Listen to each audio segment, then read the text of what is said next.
यही जानना मनुष्य जीवन का परम कर्तव्य है। यह अध्यात्म की सूक्ष्म वार्ता है। जड़ चेतन ही ग्रंथि पड़ गई, यद्यपि मृषा छूटति कठिनाई। जड़ चेतन की ग्रंथि पड़ गई, यद्यपि झूठी है, कभी पढ़ ही नहीं सकती, पर छूटति कठिनाई। दूसरे के 100 लेके जा रहे हैं, बोल रहे राम नाम सत्य है, लेकिन अपनी समझ में नहीं आ रहा कि सत्य है क्या। फिर मनोरंजन में लग जाते हैं, लेकिन अपने को पता नहीं कि यही दशा मेरी होनी है, कोई मेरे साथ नहीं जाना। देखो, लाभ कहते हैं परिणाम को, वर्तमान के लाभ को लाभ नहीं कहते। परिणाम में आइए, अभी प्राण निकले तो न पत्नी, न पुत्र, न परिवार, न जमीन, न बैंक बैलेंस, न शरीर, कुछ नहीं। किया हुआ आपका पाप और पुण्य कर्म वही आपके साथ जाएगा।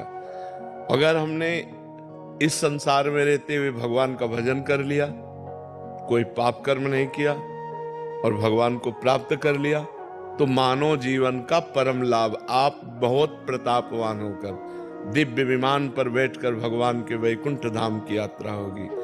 जो राम उपासक है, साकेत धाम की उपासना हो, शिव है कैलाश धाम की, प्रिया प्रीतम के हैं निकुंज की।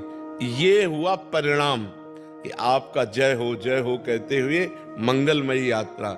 नहीं तो दुनिया में लाखों का मेला जुड़ा, हंसा जब जब उड़ा तो अकेला। तो परिणाम में तो घाटे में हो गए। विवेक क्या करता है? परिणाम देखता है। और अविवेक माने अज्ञान क्या करता है? वर्तमान देखता है कि यार अभी भोगो, अब 5 मिनट भोगा और जीवन भर जेल काटा, लाभ तो नहीं हुआ ना। 5 मिनट की क्रिया और आजीवन कारावास। अगर वहां थोड़ा ज्ञान कर लेते तो बच जाते। और मनुष्य जीवन विवेकवान होना चाहिए, पशु नहीं कि जो मन में आया सो कर लिया।